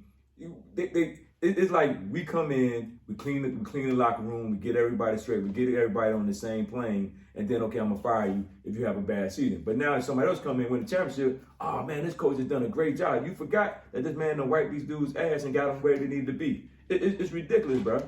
It's ridiculous. You got so many coaches out there. Joe Judge, he can't coach. He don't know his front side from his back side. You got a dude out in San Diego. He don't want to get a tie to keep his team. It's just, you look at all these different coaches who getting jobs, and I'm just wondering, like they keep talking about the Belichick tree. Well, hell, Vrabel is the only one Flores came on and he survived. Vrabel, between Flores and Vrabel, they're the only two that basically done a great job coming from under that tree. Yeah. You know what I'm saying? You have quality coaches. The problem is these owners are so stubborn because they want to hire somebody that look like them. But guess what? half of these teams that hire that these owners hire these coaches that look like them, guess what? Half of them ain't never been to the playoffs. Mm-hmm. You know what I'm saying? Give somebody else a chance. At the end of the day, if it don't work, it don't work. But guess what? You paying these other dudes and it ain't working for you now. Facts. You know what I'm saying? You have a lot of these teams that have never been to. You have quality coaches, but the problem is if we don't correct it in a year or 2 years, we gotta go. But then you give other guys 5 and 6 years, and they still sticking the joint up. Yeah. You know what I'm saying? So I just think that, like you said, Ray, I do agree they're gonna hire who they want to hire, and I don't care if you got blacks in GMs. I don't care if you got player personnel. Because guess what? The owner's still gonna make the final decision. He's still going to make the final decision of whether he wants this coach or not. And I'm like this. Give somebody else a chance. It's your business. You do what you want to do. You do what you want to do. But a lot of these teams who fire black coaches, you look at Detroit. When they fired the guy from Detroit. Used to be Jim Caldwell. They ain't been the same since then. Yeah. You know what I'm saying? They fired Napier. Napier, the guy in Chicago, he went to the playoffs twice. Yeah. But he's not that great of a coach. Yeah. You know what I'm saying? So you giving people jobs. It's like the situation they had to do it in Miami. They hire him in New York with the Giants. Did y'all see how bad he was in Miami? And you give him a chance with the Giants? Like, come on, man. You know, so it's the Jets. It was the Jets. Yeah. So it's like a lot of these teams, give somebody else a chance, bro. But they're gonna do what they're gonna do. It's their business, and it is what it is. Do I think it's definitely foul because in any other lane of any corporate organization in America, they have rules and regulations they have to deal with. So you're hiring people, you get a lot of different tax breaks, you get a lot of tax credits, you get a lot of different situations, cost benefit, the things that happen to allow you to function, to run an organization without having to deal with all the complications of things that you have as far as tax rules, everything else. And there's regulations, but regulations as well from Congress and different things else. You don't have to really align yourself with what goes on the everyday grunt and grind of different organizations, how to deal with a lot of small businesses and beyond. You're able to move and function as an organization without having to deal with all the consequences. Yep. So you should also adhere to the same rules and regulations of the land. And if you are hiring people based off your own liking, right? Which every boardroom is supposed to be diverse because if you're a public funding organization, you're supposed to be a public investor organization. You're supposed to have a diverse organization in all lanes. Your workplace is supposed to be diverse, not just your workplace. Your board place should be diverse, and your own should be diverse. Why? Because you're supposed to be feeding to all narratives. Now, their fan base supposed to be diverse. And if your fan base is diverse, why should not your organization and who you hire as coaches and who owns it and all across the board should be diverse? Yeah. So it's foul because you're appealing to the masses, but you're really not. Yeah. Because you're running the organization how you want to, but you're appealing to the masses. You're like, oh, we're billionaire. Well, how you become billionaire? Yeah. How'd you do it? Yep. You didn't do it on your own. Because if you did it on your own and you do anything, then you actually own slaves, and you should get your plan taken away anyway. You should get your money taken away because you're your own slaves, and you built your foundation off the backbone of other people. Still, right? So, like, how did you do it? Yeah. How did you get your worth? How did you get your net worth? Somebody had to buy it. So there's a workforce that built it, and they weren't all white.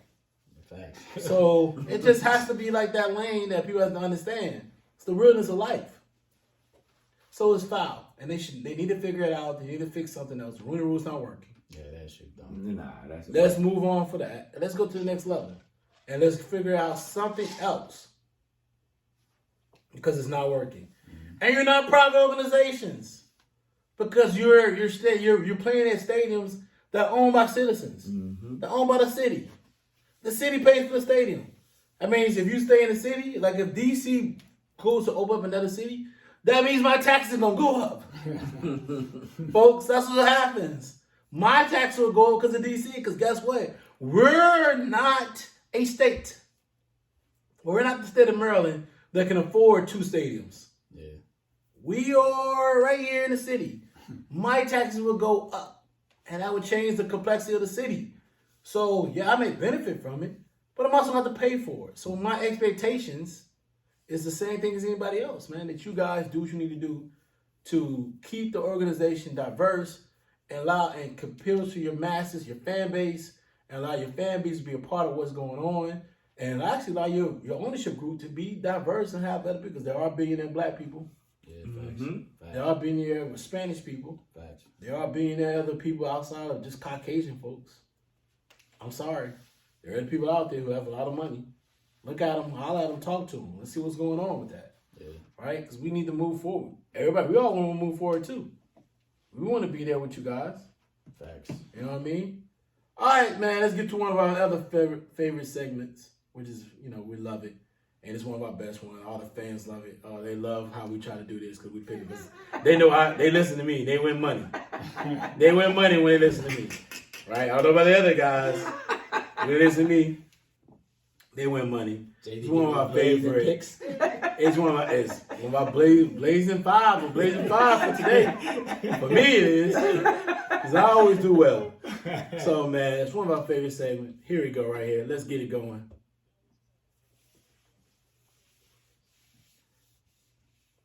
All right, fellas, we up. Let's So, get it. we know how we do this. D, you start it. Ray, you go. And then I end it. All right? D, let's go. Raiders, Bengals, actually going on right now. Who you got to win this game? Bengals. Yeah, I got Cincy. Too cold. Too cold. Yeah. Upset alert. Okay. Upset alert right here. Upset alert right here. Upset alert right here. I got the Raiders. They're going to pull this out. They're down 10-3 right now. But something tells me Cincinnati's going to fold. The line's going to get a little weak for Cincinnati. I got the Raiders win this in a very close game. Okay. Very close game. But they ain't looking too good so far. It's a struggle, man. They ain't looking too good so far. Good thing that wasn't a safety. Good thing that wasn't a safety. For real. It was close, boy. It was close, though. Momentum can get you back in there. Yep. So, all right, next up. D. Pats. Bills, who you got? Bills. Yeah, it's gonna be cold as hell, bro. Like -0 or some shit. I got the Bills, man. Pats. Upset alert. Another upset alert. Upset alert, man. Woo. Upset alert, bro. Woo. Well, you gonna go strong this week. I got the Pats, bro. Woo. I got the Pats in this one. Close game, cold game. It's just as cold in New England as it is in Buffalo. It snows in both areas. Yeah. It's not a big deal. Woo. So I got the Pats winning this one. All right, next up we got sorry, fellas. So we got Eagles, Bucs. Who you got? Upset alert. I'm going with the Eagles. He might hit that button twice. I think the Eagles gonna win, dog. Brady don't have enough receivers, bro. Slade gonna take Evans out the game. Like, what else they got? Bucs. Moving forward. All right, next Bucs up. might win, but I got the Bucs in this one. I don't think the Bucs will win the championship, but I think they will win the first game here. All right, next up, man. We got in the pecking order, we got 49ers, Dallas. Who you got? 49ers. Okay.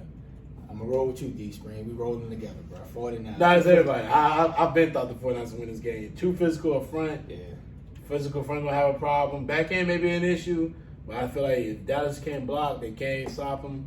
And I feel they can run the ball. Dallas cannot stop the run at all. And the key gonna be Jimmy. If Jimmy G can play if he don't get don't turn it over. If Jimmy G don't be shaky G and get that ball to Deebo Samuels and the running backs and let them do what they do, it's gonna be like easy. I think Ayuk gonna have a big game. Yeah. I think it's gonna be porn star G. He gonna be back, ready to do something, take these boys to a nice little run right quick. All right, D Money. Next up, Steelers versus KC. KC. Yeah, this is KC, bro. Yeah, it's KC all the way, man. All three of us got KC. Next up, Zona Rams. Who you got? Going with the Rams.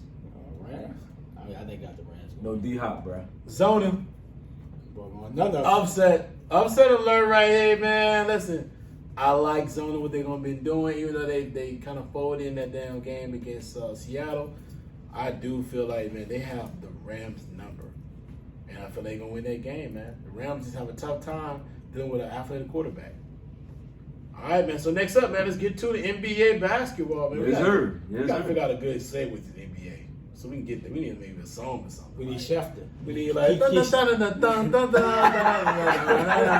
dun dun dun. Hey, Big Zion, Zion doing, he ain't doing nothing. He might get his voice and come over here and say, it's time for the NBA, baby. Man, he get paid way too much. Yeah, he Anyway. ain't doing nothing else.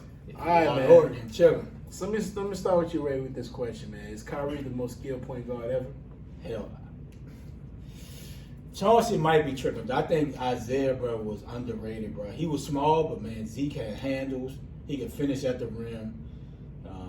He can shoot the 3-ball, even though the 3-ball wasn't big back in the early '90s. But I would go with Isaiah, dog. Isaiah was that dog. Like Zeke was that dude, bro. I ain't gonna lie. Kyrie's nice. Kyrie can finish. He handles is ridiculous. But I would go with Isaiah Thomas for me. Hey, not a bad choice. I mean, for real, because Zeke was that dude. Zeke was tough. He was small, but he had handles. Yeah, he could do it all. Like Zeke was, and the day's point guards today, you know what I'm saying? You got a lot of guys, you barely touch them, they whine and they crying. But I think Zeke was that guy that he can get to the basket, he can pull up and shoot. He was tough, he played great defense. He was just that dude. He was just a dog. I think Kyrie close? I think Kyrie is a close second. I think he's a close second. But I'm gonna go with Isaiah too.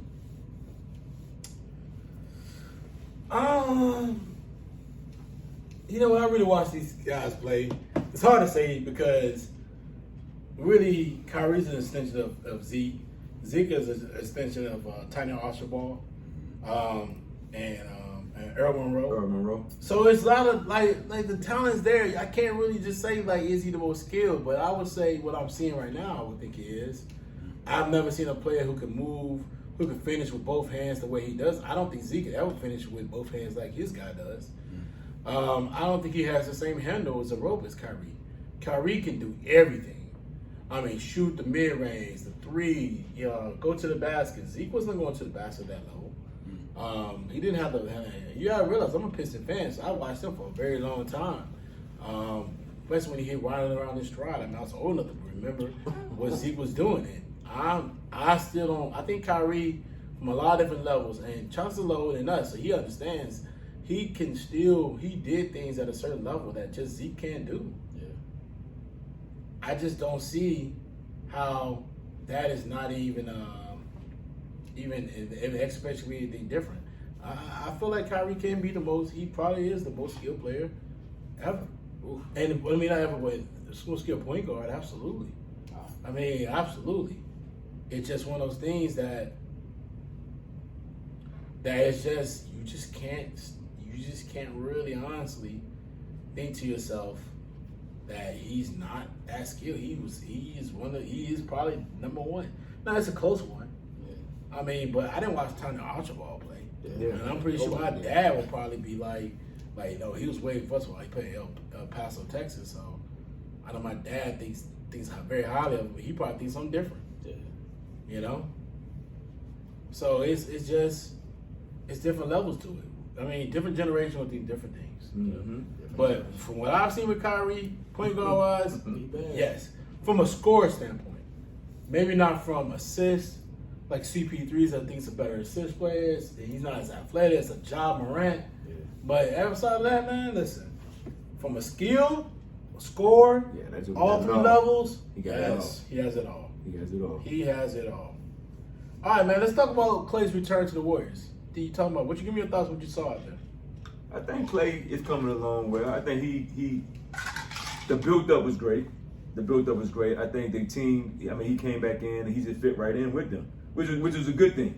The kind of player that Klay is, he can fit in with anybody because, like I said, he can get his jump shot off. He played good defense, and I think as the season goes and he gets more and more comfortable and gets back in his groove again, they're gonna be a real dangerous team. It's gonna be real dangerous. But I like what I saw from Klay. You know, the workout and how he took care of his body. He did what he had to do. You know, with the training to get himself back to playing a high level basketball. But for like I said, the first time by him coming back, he looks pretty good. He looks pretty good. Now I want to see down the road when things get real tight, is he gonna be that same Klay? That's what I want to see. Yeah, I don't expect Klay to be Klay like 3-4 years ago. Nah. Like defensively, he's just not gonna be that guy no more. Nah. Like, when you lose that much from a lower body extremity, But major ACL injury, and Achilles, yeah, it's that's just tough. too much. But that jumper gonna be wet. Yeah, he can shoot. I think it's just gonna take him some games to get his feet under him. Yeah. But athleticism has never been his game to where like he's a high riser. But if I'm Phoenix, I think Phoenix may be the best team in the West. The Warriors gonna be tough because now you got another cat that go with Steph that can drop you 30 in a heartbeat. Whereas before everything was on Steph. Jordan Poole was nice. The other cats was nice. They give you GP2, give you whatever. But now you got a bona fide cat that can drop you 30 in a heartbeat, right? And I think that's going to really help the Warriors once Klay kind of get back into the swing of things, playing competitive basketball at a high level. But they're going to be tough, though. Klay going to be that guy. It's just not defensively. I mean, I like what the Warriors did. I love seeing Klay return. I mean, him coming back after 2 years, being injured in his ACL, then turn his Achilles, ruptured his Achilles. That's a big moment for him personally, for the Warriors organization, and for the team overall. Do I think they're the favorite? No. I do feel like there's certain things that you need to watch about that team. Interiorly, they are very small. And teams who have height and size is going to move them around easily. Milwaukee did it. The Memphis Grizzlies did it. And we're going to talk about Memphis Grizzlies in a minute. But it's just one of those things where you watch a team that they have a lot of talent, a lot of offensive power. If they're not clicking every game, each game, then what they're going to do? They can't stop the soul, in my opinion. They ramped up the defense here and there, but when you have a big team, they can't stop them. Yeah. They can't stop big teams. They routed the Bulls, but the Bulls been routed a couple of times in a row. I just think a lot of people are seeing the deficiencies of the Bulls. But when they played the Milwaukee Bucs, the game before the day before, they got routed. They were down by 40 at halftime. Easy. And because they can't stop anybody from getting to the rim. They can't stop anybody. I don't care if they have Draymond. I don't care if they have Wiseman. It's not going to. Right? It's not going to stop anybody from getting to the rim with them because they're not a big team. They're not big enough. They have a lot of wings, a lot of forwards. I mean, we're looking at what Klay did, but if you what's my boy name that came out of Minnesota? He's playing an all-star level. Wiggins playing an all-star level, and yet they still can't stop anybody from going to the basket. So the trade-off is, can you weather the threes? Because if the threes don't hit, they're going to be in trouble. And any team with logic is going to see it. And I think Phoenix has a good team. Yeah. I think not Milwaukee, but Memphis showed that they can stick with them because they couldn't stop them. They got on the break, they moved the ball, and they punished them on the boards, they punished them in the paint. They can't stop anybody. It don't matter who it is. And they did that without Steven Adams. Mm-hmm. They can't stop anybody. I'm watching that team, I'm like, man, they can't stop anybody. And Memphis big, too. They have teams who have big liners, big talent, can move, run, jump. They're gonna be in a dogfight. They have all the shooters in the world. You gotta hope Klay can keep the same momentum because he sat out against the Bulls. I'm pretty sure that was preliminary, but at the end of the day, you know that team gonna have some downfalls. And Steph keeps going in these slumps. Yeah, he's slumping now. I mean, come on. You keep going through these slumps. What's going on? I know what's going on. A lot of that weight's put on him to score, and he gets tired because he's a small guy. Mm-hmm. I'm just looking at their team. Listen, I like them, but I love what happened with Klay. I'm glad that Klay got back on the court. He did his thing. He looked great, 17 points in the first game. But how they going to move forward is going to be big. It's going to be big on Wiseman. It's going to be big on Draymond. Get back on the floor. It's going to be big on that lineup, being able to play big and have a lot, and be able to stop other teams' big lineups because that's going to be an issue. Because they're gonna need Draymond. They're going to need a lot of that. They're going to need Wiseman. He keeps getting hurt. Bigs. So and without them bigs, like you said, without them bigs, and you playing a physical team, and like you said with Memphis young, but they real physical. So when you get that on your back, and you got to sit there and pound with them, bang with them for 4 quarters. By that 4 quarters, you ain't got no legs no more. Let's think about this. If they go around in the first round, man, they may freak around and see the Lakers. And you know the Lakers are dysfunctional. They still got a big front court with LeBron and AD. Like, that still will be a problem. That's still a 6-7 game series you really don't want to have. Yeah. And especially if you get caught with the okie doke, where Draymond got to play LeBron under the basket, and it's gonna be a problem. Yeah, and they'll be with an aggressive AD if AD come to play, and that's the question mark. They'll be great on in the guard section, in the wings and guards, right? They'll put a lot of pressure there. But what are they gonna do in the front court? Man, they're gonna get bullied. Yeah. A Denver will bully them. Yes. Billy Ball. Yeah. Right? You know what I mean? Certain teams can bully them, man. Even Utah shit. Exactly. Utah They rough bully you them. up. But you got to get that big man down there to pound the ball. He has to score. He got to make himself big and score. Yeah, he got to make himself big and score. No doubt about it. All right, man. So we'll see, man. But I love the story with Klay, and I'm glad he's back. All right, man. So we just saw, they lost last night. The Grizzlies went on an 11-game winning spree.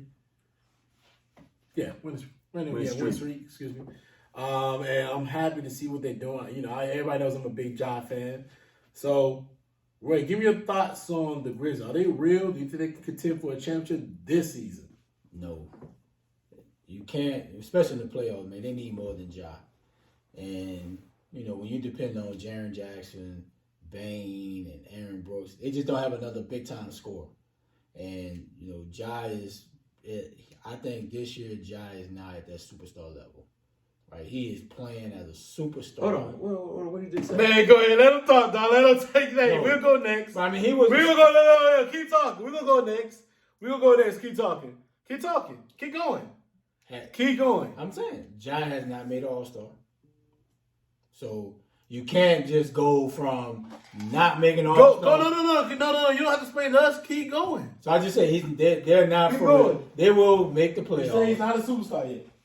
That what you said. I said this year he's a superstar now. Oh, okay. This year he's a superstar now. Okay. I didn't hear that. But I don't. No, he's a superstar now. Okay. He has elevated to Okay. superstar Okay. status. Yes. He did That's not why say I that. was like, wait a minute. Nah, He did not say that. Okay. No, he did not say that. Okay. No, he didn't say that. He is He's superstar changed it. status, but they're not going nowhere in the playoffs. He's changed it though. They're not making no playoff run because other than Ja, they have nobody that can take over the game, right? And that'll be their downfall. Now, Memphis is not going to get no free agents to come to Memphis just to play with Ja. They're going to have to draft and develop. What does that got to do with them being for real? Hope somebody be dominant. Can Jaren Jackson be that guy? He's a talented big, can shoot the three, but you got to be consistent and dominate this league. And I think that's the piece that they're missing. So to be a contender in the West, you need something else other than Ja on a consistent basis. Ray, I'm gonna hit you with the foul. Okay. First of all, these dudes. First of all, the biggest thing that's on their side is they're young. That's number one. They're young, they're talented, but also they are aggressive. And you're going to need guys to be aggressive in the playoffs. And listen, they're just working through the kinks right now, winning these games. But by the time they get to that playoff, I think they're going to be ready. Because guess what? At the end of the day, people have injuries. People don't come to play every night. And Memphis is one of these teams where you sit there and just think it's going to be about Ja. This is where those guys who getting that playing time now is going to have to step up. And I think a good thing is with helping them is Steven Adams. He done been in big games. He understands what's going on. He done been in the playoffs a couple of times. And I think that's going to help them getting over. And I think coaching now with that team, and they brought back that same unit, I think the coach, he knows what he has. He's got to make sure that he's locked in mentally and they're locked in mentally. And I think Ja is a great leader, so he's going to be locked in. And I think that is what's going to lift them in that playoff. Because nobody going to want to see them. Nobody going to want to see them at about 82-game season. And if these guys are not injured and they're still fresh and Ja's still fresh, it's going to be hard to beat them. I think they can make a playoff run. Really, we know who the top dog, Phoenix, is one of the top dogs. We say Golden State. But Ja gave Golden State them all they can handle. Exactly. You know what I'm saying? They gave them all they can handle. So really right now, to me personally, I think the West is open. It is. It's open. And I do think Memphis got a chance, depending on the seeding, if they can get through that first round, they can cause a problem for somebody down the road. They're gonna cause somebody some heartache. But I do think they got a chance to make a run. Do they have a chance to win a championship? I just think it depends on the seedings and who knock who out early on. That's a big thing. Like you say, the Lakers, we don't know they're dysfunctional. Man, nobody cares. No, I'm just saying the Lakers are dysfunctional. You like James just said with Golden State, they need bigs. Yeah. And they need their bigs healthy. Now Phoenix, they more, they monotone. They moving along. They consistently moving along. You got Utah there, if they can just get over the hump and win games that they need to win. You know what I'm saying? If that three ain't hitting, Rudy Gobert and all them other, they got to get it done when they're shooting twos. So it's a lot of things out there. I just think depending on the seedings, I think that's how far Memphis can go depending on their seedings. So you think they make top 3? They can if they can maintain what they're doing. Now, if they start losing faith and just hearing the noise from everybody, telling them how good they are, and they lose focus, then that's a whole different ballgame. Yeah. But if they can stay focused and continue to do what they got to do, Ja continue to lead the team and continue to perform every night, and those other guys look at what he's doing and come with him, yeah, I think they can get the top 3. But I mean, they got to stay locked in. But the coach got to keep them locked in as well. Yeah. We'll see. Man, I don't know what you're talking about. First of all, Ja is a superstar player, playing at MVP level. Took his game even another notch, even though he hurt his knee mid earlier this season. He's even got even better as the season going on. A lot of people say, "Oh, they won without him." Yes, they did win without them. But if you watch the teams they were playing when they won without them, it wasn't really a great collective list of great teams they were beating. The last 11 games that they beat the Brooklyn Nets. They beat the Warriors. They beat all the top teams. And they're the only team that has beaten all 3 of the top 3 seeded teams in the East and in the West on their home floor. Wow. Nets, Suns, and Warriors. So they've already beat the Warriors twice. Right? So, man, listen. They can be for real. Do I think they're going to win the championship? No, because I feel like even though Jaren Jackson is playing well, Dylan Brooks hasn't really played yet. Right? He's played one game, twisted his ankle, he's been out. The cohesive unit hasn't played as a unit yet to see what they can do if they put it all together. But I do feel like they have the talent going down the road with one more star. Maybe one more star, maybe not. Here's the thing about teams like Memphis and some of the other teams. Sometimes they're not built to win 3 or 4 or 5 championships, but they can build one. Yeah. They can win one, and they can have the time to win one. And I love what they're doing. I think their bench is playing well. I think they do need a couple more shooters to help out with Ja. But man, I mean, they're fearless, they're young, they're athletic, and they got a player who is literally stepping on the floor and showing people outside of last night that he's the best. He may be the best player in the NBA. He is putting it out there that he wants to be the best player in the NBA. Yeah, without doubt. He's going out every player. He went out LeBron with it. He went LeBron. The Lakers with the same mentality. He went the same thing with the Warriors. He did the same thing with Brooklyn. I mean, he went down the court. I sent that clip to y'all when he went down the court and banged it. Yeah. I mean, quick. He is putting the league on notice. I am the best player in the NFL. I mean, excuse me, in the NBA. We watch NFL, so I'm standing there. My bad. But he's trying to put out there he's the best player in the NBA, and it may not be true. Yeah.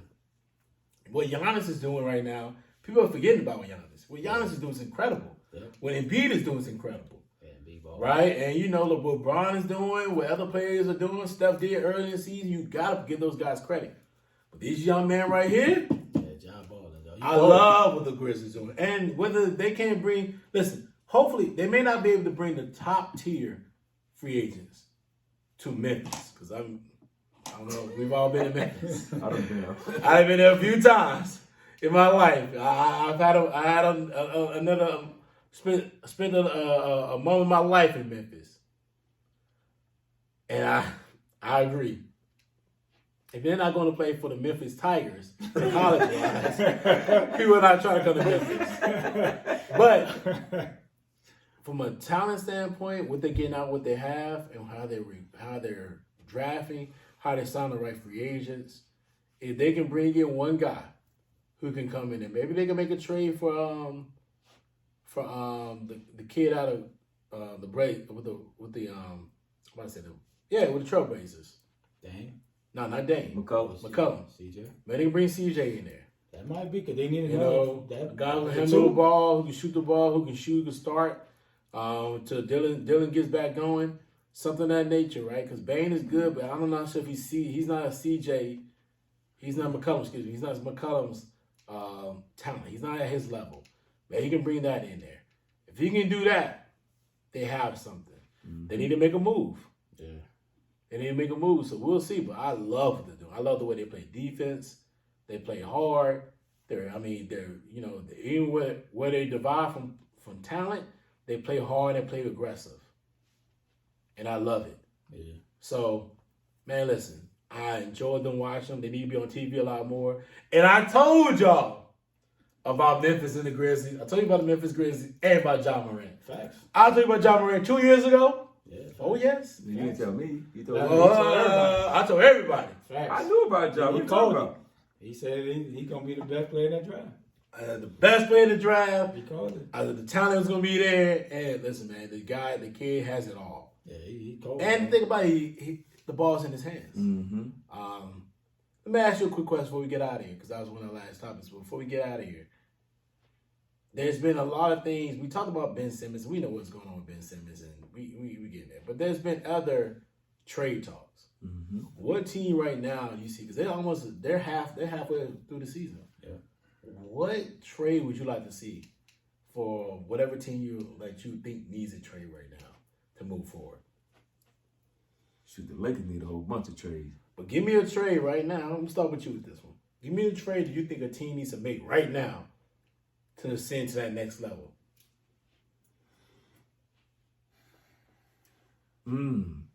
That's a good one.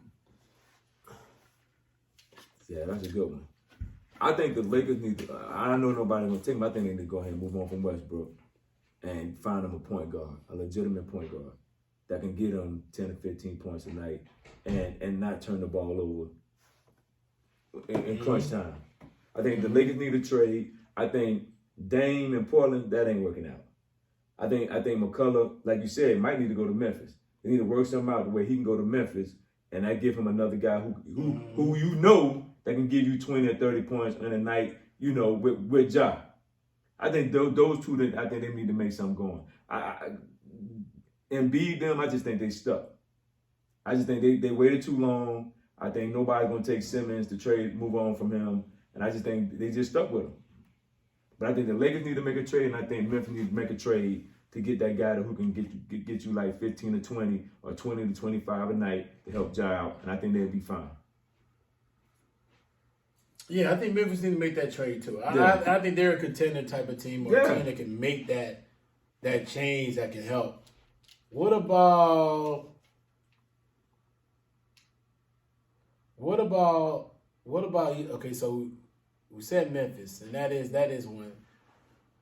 What about Brooklyn? Because their inside is so thin, man. Yeah. But what could they do to make a change that you feel like can maybe take them to that level? I think Brooklyn would be fine if Kyrie played every day. But that's the thing, Brooklyn. I mean, Kyrie. The dude's somebody's going to pay that $6,000 to $8,000, bro. It's peanuts to you. Just go and pay the $6,000 to $8,000. It's peanuts. I think here's the thing. I think there has to be more to that. Because if it's just that easy, if it was that easy, I think he would have been paid it. Yeah, it'd have been. Kyrie would have paid it. Kyrie said, "Let's take it out of my contract and move forward."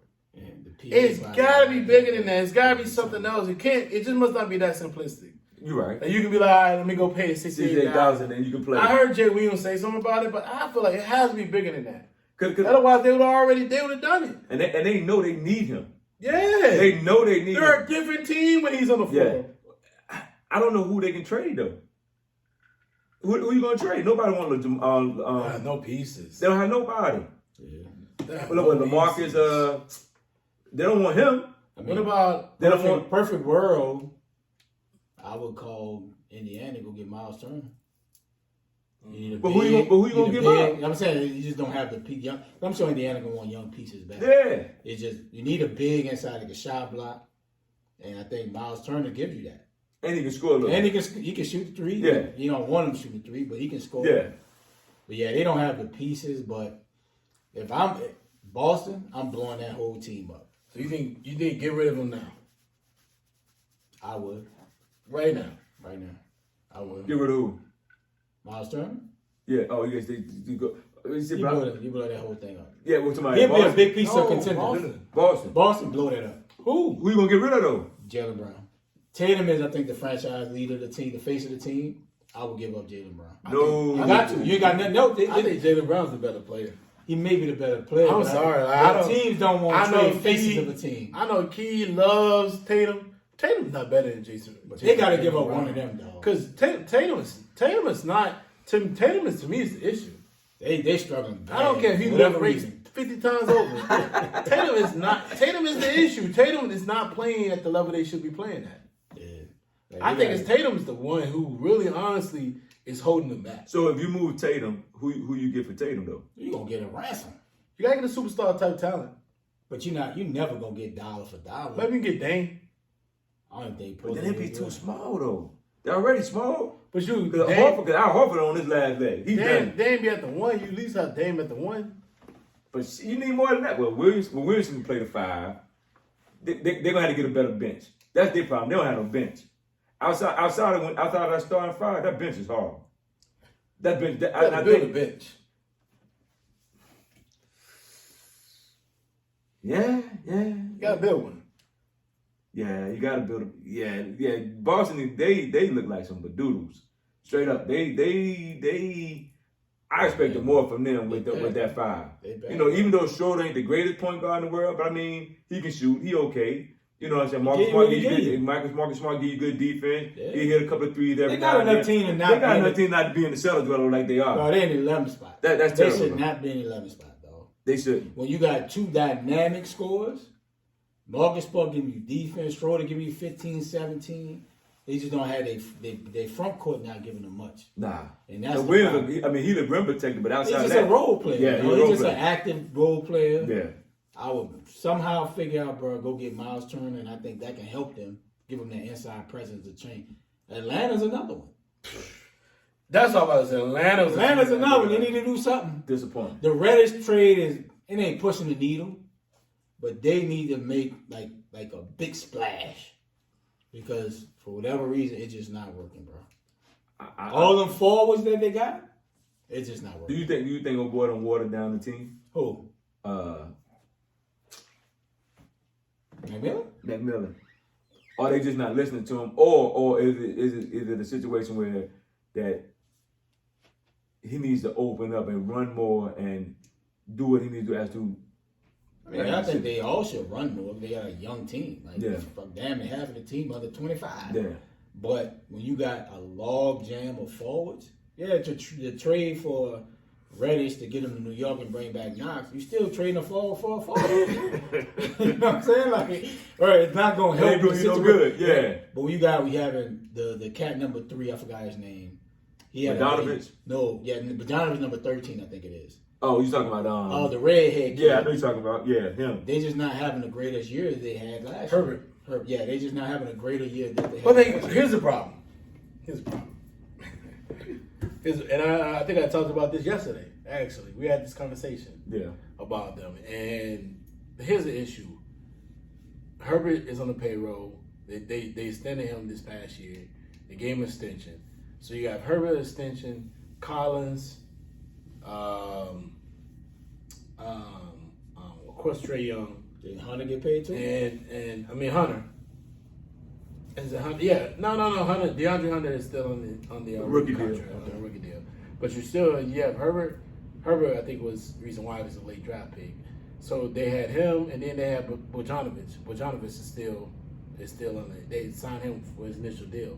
Then he came to the team before they thought he was going to go to the Milwaukee Bucs. But the problem is that we had this conversation. All those guys I'm talking about are like $100 million deals. 60, 70 million to $100 million. You couldn't trade them. You had to trade Cam Reddish because he's still on one of those rookie deals. Yeah. So the money made it out and it made sense.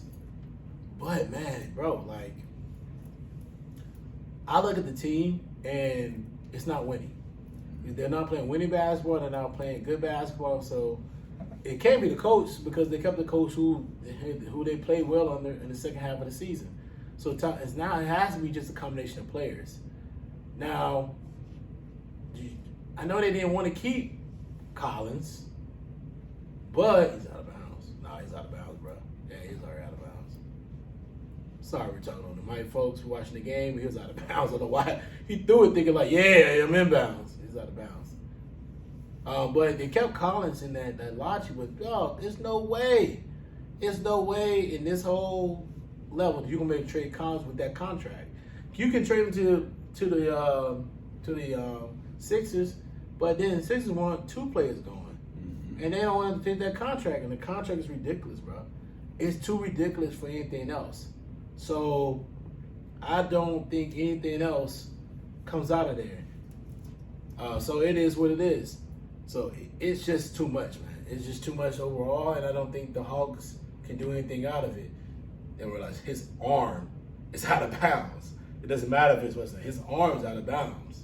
You can't throw the ball with your arms out of bounds. Doesn't mean the ball got touched out of bounds. His arm out there, they're gonna let him have it. Wow, folks. We're talking about this game, but that I can't believe it. Did he challenge that? He didn't. Oh wow, okay. Well. All right. Anyway, so yeah, I don't see what the Hawks can do. They just stuck. They're stuck with all those contracts because they can't trade them out, and I think the Collins deal is only 5 years, like 3 or 4 years. Yeah. 4 years, $100 million. He ain't going nowhere. So it is what it is, man. They're gonna have to figure it out. But the Hawks, yeah, they need a trade, but they're at the bottom seller anyway. So I'm talking about a contending team. They're not a contending team. I would like to see Dallas make a move. You know, For Porzingis is nice. They need a big. Porzingis don't want bang. Man, he don't even want to be there. Right. So I mean, he'll be playing second fiddle to Luka. Now Miles Turner be good for him too. They need like a physical presence inside. Yeah. That can allow Porzingis to stay on the perimeter, which he wants to do. Yeah. You don't want to bang. You don't want to get down. So Dallas can make a move. They're sitting like in the 5 right now, but I think Dallas could be an interesting piece to kind of send some stuff off. They got the boy Brunson. He's playing pretty good. He's nice. That could be a trade chip, right? Dallas could be interesting in the market. Yeah, it's gonna be. It could be. It could be. Yeah. But we'll see though. It's gonna be interesting, man. We'll see. We'll see eventually. All right, fellas, man. We're about to get out of here, folks. We're about to get out your hairs, get out the door, done with and watch some of this playoff football for a couple of minutes, man. So, Ray, man, give me your last thoughts before we get out of here. Great show, man. We got a lot of things in 22. Just stay glued to us, man. We got a lot of things we're gonna push out. We thank everybody for supporting us, and another good show in the books, man.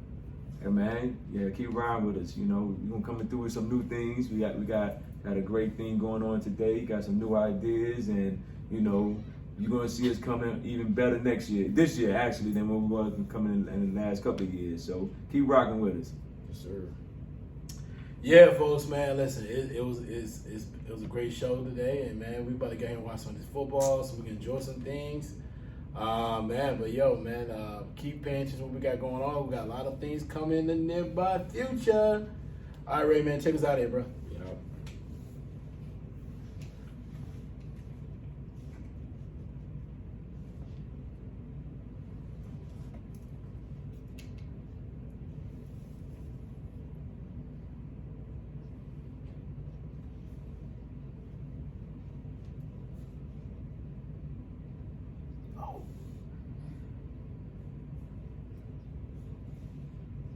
I can't believe they didn't call his arm out.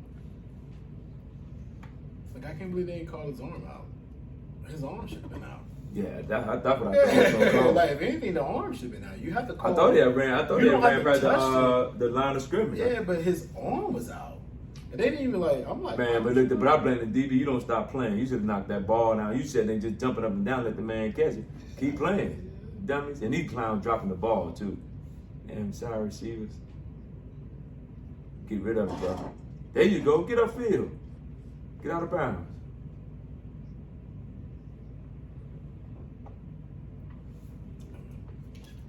Yo, man. You had me laughing today. He's like, damn, you came with a full presentation.